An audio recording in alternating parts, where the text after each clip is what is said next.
y'all, welcome back to the channel. It is Wednesday, exactly Wednesday, so I'm not making this video in advance like I did the last one.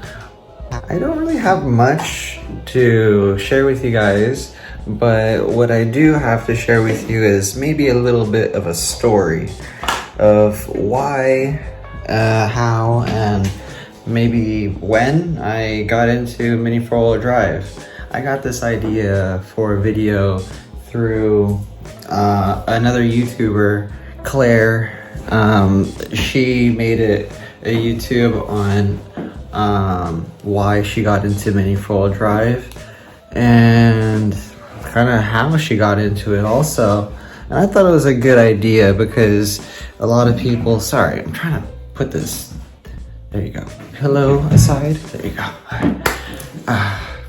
Anyways,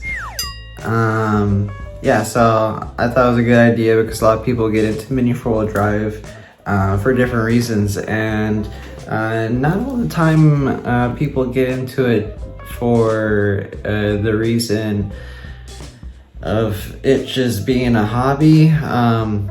I, back in the day, got into it when I was very young. I went to a hobby store with my dad. My dad at the time was into nitro RC, like buggy racing. And the hobby store we went to is called Hobby World in San Jose, California. It was a very big hobby store at the time. It had a dirt track outside for the nitro cars. And well, I was really bored, so my dad was like, go inside and hang out in the hobby store. So I was like, all right. It was neglecting to go inside. I didn't want to because I thought hobbies were boring. I wanted to go skateboard. But so either way, I made my way inside, started looking around. And at the time I was kind of into Pokemon and Yu-Gi-Oh cards and Beyblades. As weird as I didn't like hobbies, I had those as kind of hobbies, but they were hobbies that I did when I was at school because a lot of my friends were doing it. So they're more trends than hobbies, I guess you could say. So anyways, when I walked into this hobby store, I saw they had the Pokemon cards, they had the Yu-Gi-Oh cards, Magic, they had the Beyblades, and there was a whole bunch of kids, a whole bunch of adults, and they're all enjoying this. And I was like, cool. And then started walking more into the hobby store because this hobby store was like a warehouse. It was basically a warehouse turned into a hobby store. And well, when I started walking towards the back of this hobby store, I hear any swooshing, and then the swooshing got from slower to faster, and then I was like, where is this noise coming from? And I finally get all the way towards the back of the hobby store where they memorabilia, that's what it's called, sorry, skip my mind.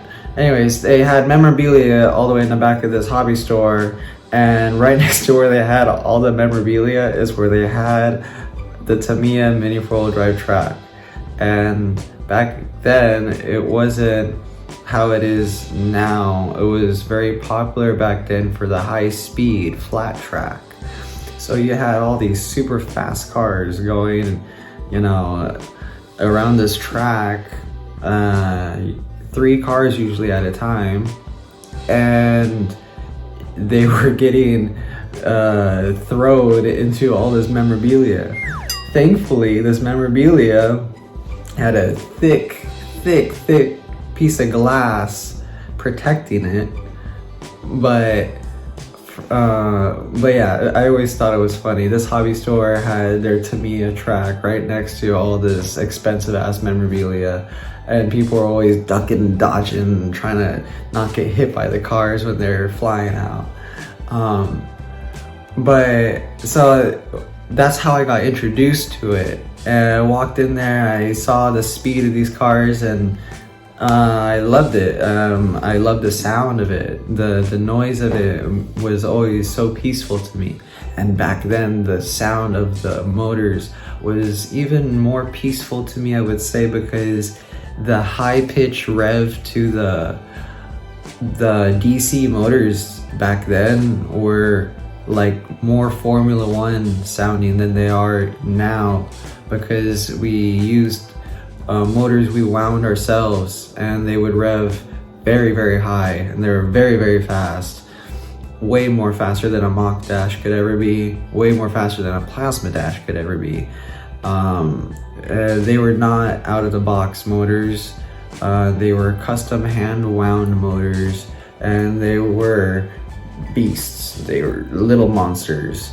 Some of these motors could reach up to 50, 60 miles an hour like nothing. And imagine 3 of those kind of cars going around a track, flat track, as a young kid being 7, 8, 9 years old. It attracted me very fast. So, my dad was like, all right, let's get you a box stock. We started off with that. And of course, progressively turned that to a tune class. I got good at tune class.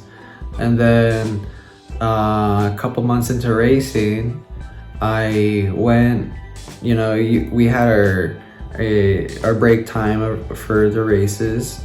And I remember this day like it was yesterday because it was so disappointing. Me and my dad, we went for our bathroom break just like everyone else went for their bathroom break. In between break time of the races, I came back and my car was missing. And someone stole my car. So we ended up saying, we were kind of bummed out for sure. We went home that day with no car, but decided to buy a whole bunch of parts to get into building what was back then called trikes. They were 3-wheeled mini 4-wheel drive cars, basically. They had 2 wheels in the back, 1 in the front. If you go back onto my YouTube channels all the way back, probably there I have a video showing you all the high-speed cars that I used to race in the 90s that were from open class to unlimited class, it was called. But what drew me to mini 4-wheel drive at first was not the technicality of things, but the speed and the excitement of possibly, cars flying out and you having to, build them a certain way. So I did fall in love with the technical side of things, but I was so young at the time, I just didn't know about it. So just like now, after only a couple months of racing when I was younger, I got so good that I started winding my own motors. I started selling my own motor. I was like 9, 10 years old, maybe 8. I was very, very young. And I didn't have a balancer for the motors. I was a newbie. But I had so many great racers around me. And one of them that still stands next to me and I talk to till this day is Tony Papagana. I hope I'm getting your last name right, bro. I'm sorry if I'm not. But he was there back in the day, and me and him used to race, and we experienced a lot of cool things then that aren't around anymore, sadly, in mini 4-wheel drive nowadays. As far as branding, there used to be a lot of different brands back then, and that's what made it different. It was kind of like skateboarding. You had so many different brands to pick from. You didn't really know of what was, excuse me for that, it's kind of hard to film when someone walks in and out of their room, but I have OCD and a whole bunch of CDs that don't let me film when people are walking in and out of the room. So I'm sorry, babe, if I was just rude to you then. But yeah, so I love the whole fact of back in the day that you had all these brands and they was treated like almost skateboarding. You know, you picked your brands of the images you liked, because a lot of these brands, they had the same styling. You know, it was that they cut the fiberglass maybe differently, so it had like flowers onto them, or they had, some of the brands were called, the one that I was sponsored by was JTech. Then they had JY, they had Okami, they had, oh my God, they had Squat, they had Dr. Buzz, they had, so those were just the ones that are at the top of my head that were at the top of the game of being the fastest of chassis, the best of carbon fibers, and you know, you got to really build out a crazy car. And that was super high speed, unlimited class. They still have that till today, but it's like not very popular. Kind of got out of the rhythm of being legal in Tamiya's eyes. So anyways, besides the point of legal Tamiya rules and unlegal Tamiya rules, this is how I ended up falling into Mini 4-wheel drive. Was a super high speed racing back in the day. I then reached about 12, 13, 14 maybe. I was around that age. I dropped out of racing because the hobby took a big dive of the economy. I got back into skateboarding. I got a lot of sponsors. I was doing really good in that. So moving forward, let's say roughly, I would say 16 years, 17 years, almost 20 years, I ended up finding all my Mini 4-wheel drive stuff in this luggage container that I still have. And I one day just decided to take some video and post up and see if anybody was still into it, into racing or into Mini 4-wheel drive. This is the luggage container that holds all my high-speed cars.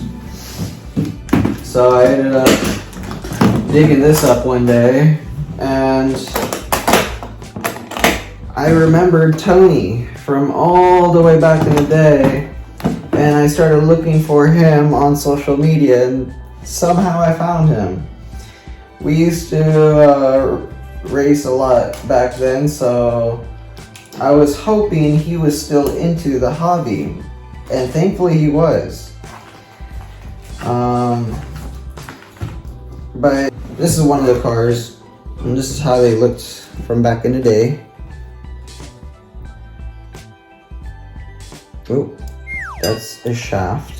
That's a motor. You see how strong the magnets are?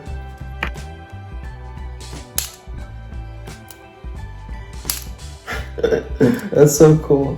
Forgot how strong these magnets are. But yeah, they run really strong magnets because it makes the motor much torquier.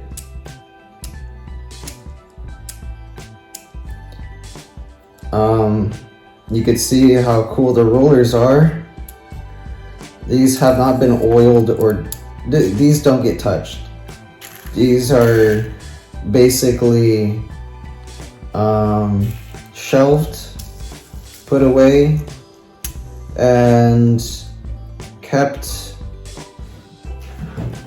for memory's sake because they don't make them anymore. We got here another one that is fully fiberglass.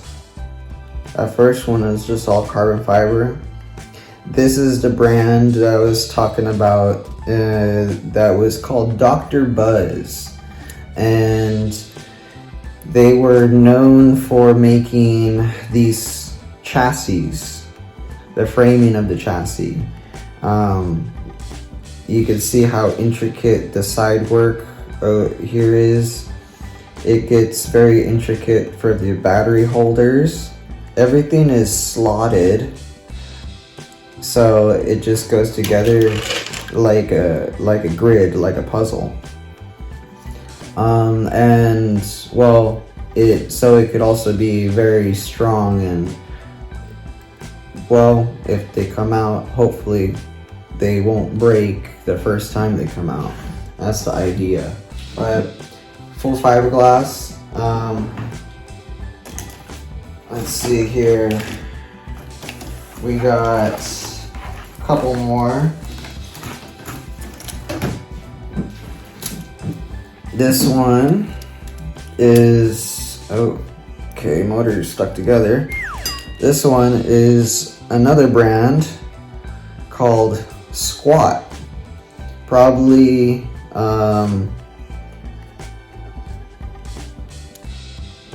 the second one I've seen. I've never seen another one other than from my friend Tony, because I ended up getting this one from the same guy my friend Tony used to get his through. But yeah, you got this direct drive setup. This is how they used to be ran back in the day. You would put your batteries in, and you would block off one of the terminals from one corner or another, let's say here, and then when you put on the track, you pull it and it'll make connection to the terminal, and yeah, then it takes off and you get racing. That was usually the way these cars started, because you got these cars started because it was instantaneous. You didn't have to deal with a switch. It was easier than turning things on and off. You just put your finger through and pop the battery out at the end of the race once you stop the car. But yes, this is one of the very few left of Squat's. The Squat chassis still around. Now this is a front motor style car, so it goes this way. Again, very heavy magnets. You could, this spur gear is a little messed up from the last time I ran it, I guess. But you can hear those clicks are pretty gnarly. And yeah, that's to increase the torque. Stronger magnets, more torque, more speed around the corners. So this was the brand that I was sponsored by for a couple of years before I think it was just a year before I dropped out of racing. It was called JTech. They were a Thailand styled company. I used to race a lot and I used to break chassis a lot, so I only ran the carbon ones I showed you probably once. I used to run these all the time and break them because I didn't want to run the carbon ones and have an issue of possibly breaking them and feeling all bad, and that's why they're still here. It's because I used to race these and break these. And I used to get the wheels are JTech, the rollers were JTech, the chassis JTech. So this company JTech was one of the few back in the day that did not just the chassis parts, but did motor parts too. So I was able to even buy pre-wound high-speed motors, and you could buy just a pre-wound armature. You buy your silver or gold magnets separately. You buy your canister of what kind of paint job you'd like. You buy your bell housing, which is the top of the canister. It contains a bearing inside the bell housing, and yeah, so you would put your own motor pretty much together, and JTech used to sell all these individual parts. So in the end of the day, when you're done building your model, your whole model was JTech. It wasn't a mixture of Okami. This you could, but if you're already there buying already JTech stuff, you would be like, oh, he has everything I need. I don't need to hop to another brand. Anyways, so that's why I love this brand. I always stood by it, and I used to race for it. I even still have my promotional racing shirt from back in the day. But yeah, high speed was very different and very differently competitive back then. So main reason you could say I got into racing was because of the speed. I gotta put all this stuff away.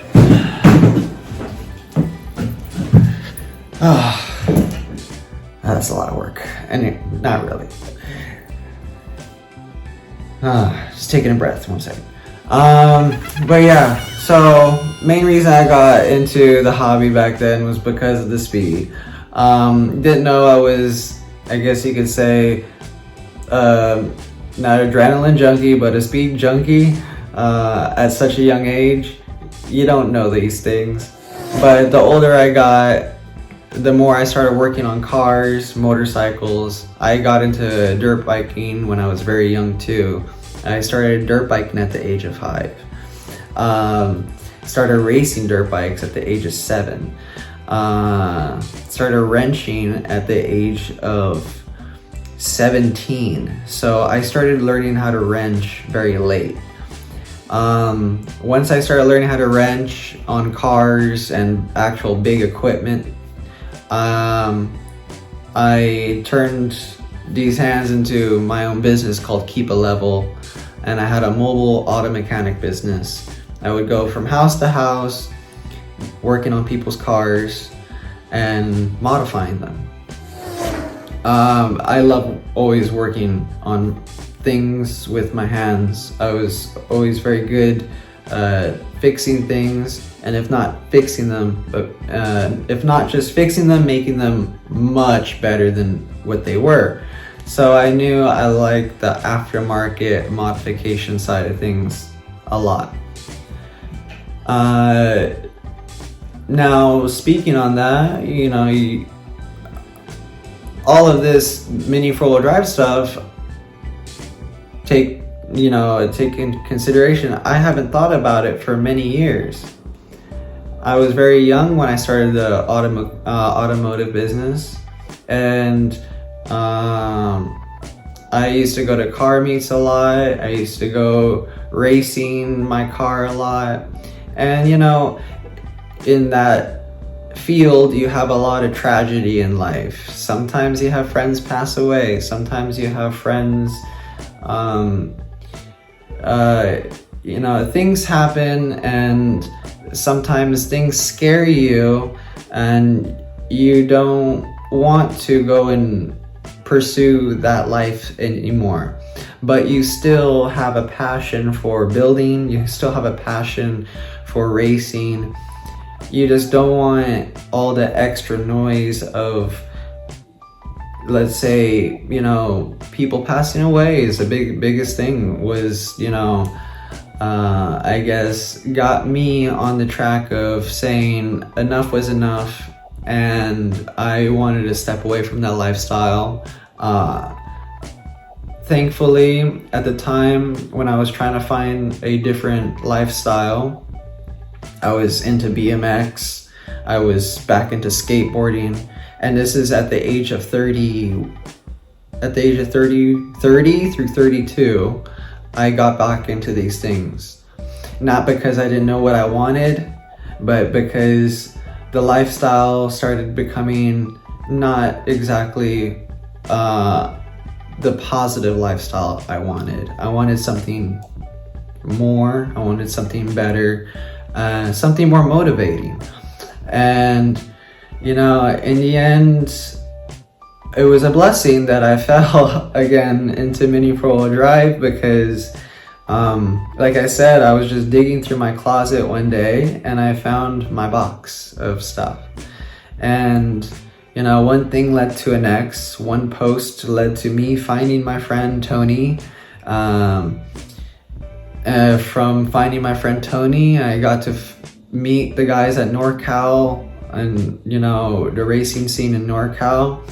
They turned me to becoming the builder and racer I am, really. I got to go to LA, got to race DXN's guys in SoCal. You know, I now I'm here in Greece in the process of finalizing my own hobby shop, you know, solely for Mini 4-wheel drive, and it is a humbling experience going through all this because of all the great memories. I was told once by someone that you have to be pretty crazy to go about starting something like this, and you kind of have to, because it's a lot of struggle.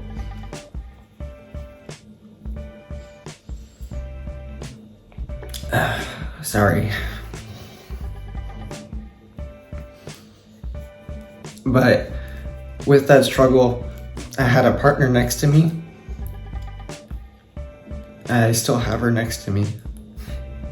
She's great. And every day she makes me realize how blessed I am. And we're very blessed. So thank you for always being there and making me have this consistent passion, because consistent passion is what really pushes this hobby. Consistent passion is what makes this hobby hopefully turn to a sport. You never thought video gaming would be considered a sport, and now it is. But here we are now in Greece at about to be 33 years old, opening up my own shop with my fiance, my family, and this hobby, Mini 4-wheel drive, has given me so much. Now including this channel and you guys, I can't express with words how much I appreciate it, only with action. And action is me opening up a shop. Might not be in the States, but it's here in Greece where no one knows of this. And it's going to hopefully inspire people to get into it and continue this hobby now in a different continent, not just in the United States or Japan or Thailand or all these places where it's already populated and known for, you know, this hobby. You know, it's all about expanding and sharing the passion. But so to dial back, I got into this basically because it reminds me of good old days of wrenching on cars and racing my actual car, but without all the noise of the negative aspect of people getting hurt or bad things happening, because it's a controlled environment. You got 3 to 5 lanes of plastic or wood track. The most that can happen to you is the car fly out of the track and hit you of some sort, and you get a scratch, and you go home at the end of the day with a little bit of a badge of honor, you could call it, because it's not much that could happen. It's a controlled environment, and it's fun for every age. It's safe for every age, and the creative aspect and outlet of this is can be very basic to shooting up like that, to being very intricate and intense of how these cars are put together. And that's all depending on the person and how intense and how much time they want to put into the hobby, the sport. But for me, I put a lot of time and passion and what I can into this hobby and sport, because that's just my personality. And on top, I always wanted this in my life. I always wanted to shop, always wanted to, like I said, work on things with my hands. And I now found what I can manage and work with my hands for probably the rest of my life and not get burnt out on it. Emotionally, physically, and I could on top take on other things and expand this hobby and this business with the same amount of energy that I was putting into Keep a Level Mobile Mechanic Yanni. I can now put all that energy into not just one thing, but multiple things. So I could get this mini four-wheel drive in Greece going further and faster, and that's the goal. You take all the energy you can, and you have your list, man, of priorities. And some people's priorities are different, but these are mine, and my goal is to get mini four-wheel drive expanded throughout Greece, and that is just a start. Hopefully we could make our way back to the States and open a shop back in the States later in 2-3 years. And these are goals. Every person needs them. Every person should have them. And with all that said, thank you guys for sitting here listening to my story. And again, from the bottom of my heart, thank you for always watching. But hopefully you guys tune in next time, and it'll be more actual car building and related stuff. Thank you, Claire, for the idea of the video. I loved your video. It really inspired this, obviously. So if you haven't checked Claire Din's channel out, go check Claire Din's channel out. She has a great YouTube channel. She's doing a lot of awesome work out of New York. She's hosting her own races. She's doing now her own open class cars. She's learning, and very inspiring person, because there's very few women into this racing category of hobby sport.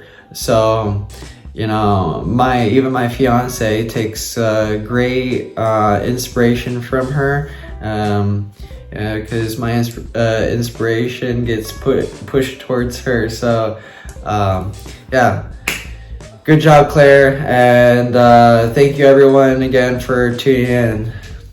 See you later.